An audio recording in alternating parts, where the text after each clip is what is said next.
Hello again, Leo. It's December 2015. Dadhichi here with your synopsis for the month. I'm from astrology.com.au, and first and foremost, Merry Christmas to all of you that have been regular followers of this brief but I'd like to think regular segment. Thank you. And to those of you that are new, welcome, and I hope you're going to gain something from what we have to share here. The interesting thing is this transit of Saturn that we've talked about, and that's in your fifth house. Fifth house is generally the area of pleasure, creativity, enjoyment, entertainment, sports, that type of thing. But Saturn there, especially now with your ruling planet, Sun, not a planet, but the ruler of your sun sign, the Sun, transiting in close conjunction to Saturn, that does put a bit of a damper on the whole festive season, and there's a sense, what I'm getting is that maybe you're not quite as jovial and easygoing as you normally are, and that's unfortunate because, you know, it's this happy period of the year. And we do see, however, that, you know, with Mercury, Sun and Saturn here, a new moon taking place in this part of the zodiac, which is the natural fifth house.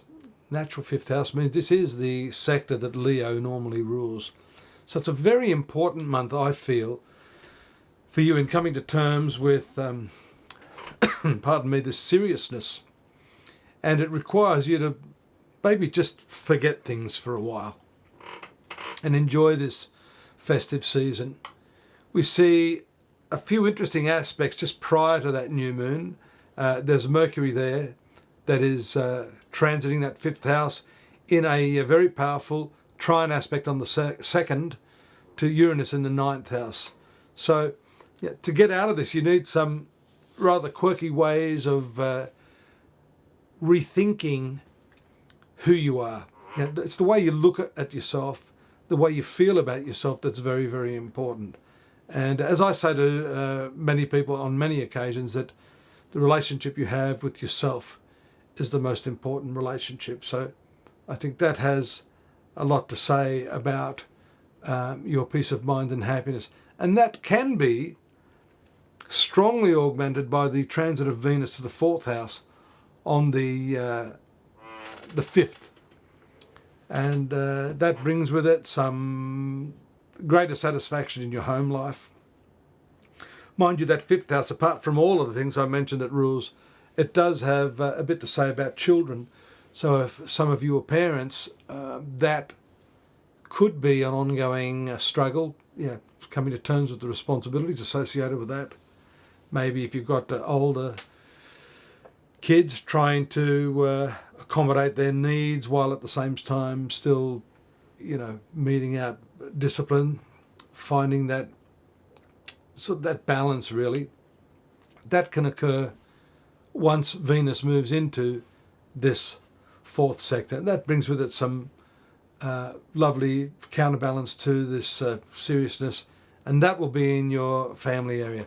Some of you may want to buy a new car, believe it or not. Venus moving through this fourth sector has a bit to say about conveyances. Generally, Western astrologers look at the third house, and Venus has been in conjunction with Mars in that area. So either now or in this coming period, third and fourth houses, travels, family, fourth house and ninth house is education. So with that trine aspect from Mercury to Uranus there could be some new understanding you're gaining. And maybe that knowledge base is centering on your family. It could be genealogy. It could be your family tree, where you came from, because the fourth house has everything to do with your mother. It has to do with your genealogy, the history of the family, and so on and so forth.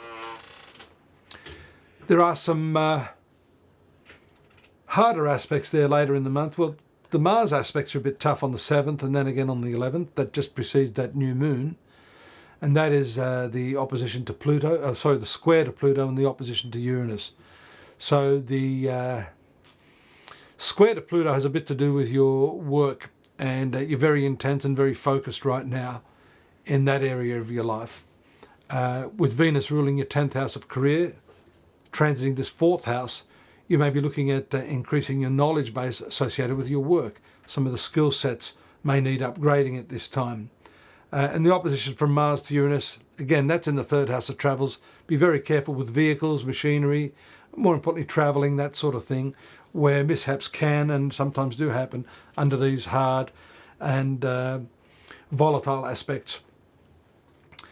You are going to really start to live it up with the square aspect of Sun to Jupiter on the 15th.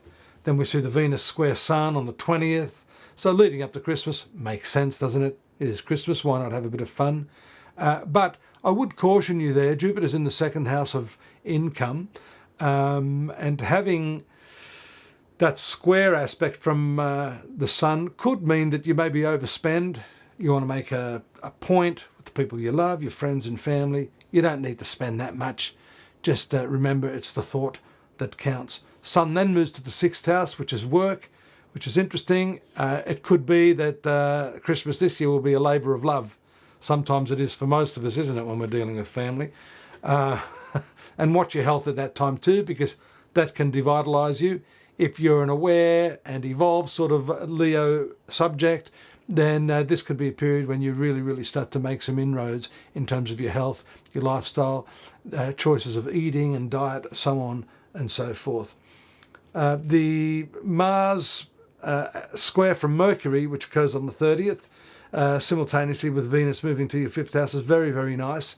That again brings in a bit of an amorous touch to the end of the year, but Mars and Mercury in square can indicate some very hot-headed discussion, so be careful there. Join me at astrology.com.au. The link is there. You can actually get the more detailed analysis, not just of this month in question, but we have the 2016 yearly forecasts out now, and I suggest you look at those. And have a great Christmas, and I hope to see you here in the new year. Bye-bye.